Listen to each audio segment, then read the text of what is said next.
বলে থাকি। মাননীয় মডারেটর, বর্তমানে ছাত্রছাত্রীরা বাসা থেকে প্রাইভেটের কথা বলে টাকা এনে সেই টাকা দিয়ে মোবাইলে এমবি করছে। আপনি আরো শুনে অবাক হবেন যে একজন গরিব ভ্যান চালক সে কষ্ট করে তার মেয়েকে টাকা দেয় টিফিন খাওয়ার জন্য, কিন্তু সে সেই টাকা দিয়ে টিফিন না খেয়ে সে সেই টাকা জমিয়ে মোবাইলে এমবি করে। মাননীয় মডারেটর, আপনি বর্তমান সময়ে অধিকাংশ ছাত্রছাত্রীরা মোবাইলে এতই আসক্ত হয়েছে যে তার ফলে তারা ঠিকমতো খাচ্ছেন না, ঘুমাচ্ছেন না, এমনকি গোসল পর্যন্ত করছেন না। তার ফলে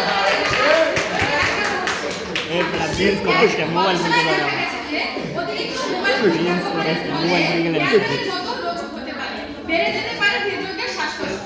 মাননীয় মডারেটর, মোবাইল ফোন নামক এই আজব বস্তু আজকের সমাজে এমন পর্যায়ে পৌঁছে গেছে যে এই মোবাইল ফোনের জন্য একজন এ+ পাওয়া মেধাবী ছাত্রীকে প্রবাসী ছেলের সঙ্গে বিয়ে পর্যন্ত দিচ্ছে। এখন ওই ছাত্রীর সংসার সামলানোর সময় সে মোবাইল ফোনের মাধ্যমে পড়াশোনা করার সময়টাই বা পাচ্ছে কখন?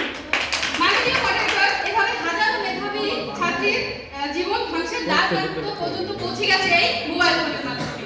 বর্তমানে ছাত্রছাত্রীরা মোবাইল ফোন ব্যবহার করে তারা আরো কত কি করছে তার সব কথা আজ এই ভদ্র সমাজে নাই বলে। দেশের শিক্ষাকে বাঁচাতে হলে অবশ্যই ছাত্রছাত্রীদের মোবাইল ফোন থেকে দূরে রাখতে হবে। মাননীয় মডারেটর, ছাত্রছাত্রীরা যখন কানে ইয়ারফোন লাগিয়ে মোবাইল দেখতে দেখতে রাস্তা দিয়ে হাঁটে তখন সে তার সামনে পেছনে কোনো কিছু দেখতে ও শুনতে পাচ্ছেন না। এর ফলে তারা নানা দুর্ঘটনার শিকার হচ্ছে। প্রতিপক্ষ বন্ধু, মোবাইল ফোনে এত অপকারিতা থাকা সত্ত্বেও আপনারা যে কোত্থেকে উপকারিতা খুঁজে পাচ্ছেন তা হলো আপনারাই জানেন। ঠিক।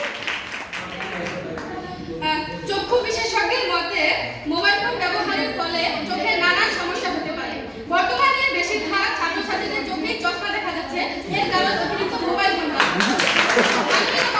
বর্তমানে যে সকল বিদ্যালয়ে ছাত্রছাত্রীরা মোবাইল ফোন নিয়ে প্রবেশ করতে পারে না, সে সকল বিদ্যালয়ের ভুল বর্তমান অন্যান্য বিদ্যালয়ের থেকে অনেক ম্যাডাম একজন শিক্ষার্থী ছিলেন মোবাইল ফোনে আসক্ত। সে শিক্ষক তাকে স্কুলে মোবাইল ফোন নিয়ে বক্তব্য দিচ্ছে আমাদের বিন বাবুলের মেয়ে বিন বাবুল দেহ ব্যবসায়ী। বলে যাবে মোবাইল ফোন ছাত্রছাত্রীদের কল্যাণে ব্যবহার হচ্ছে নাকি অকল্যাণে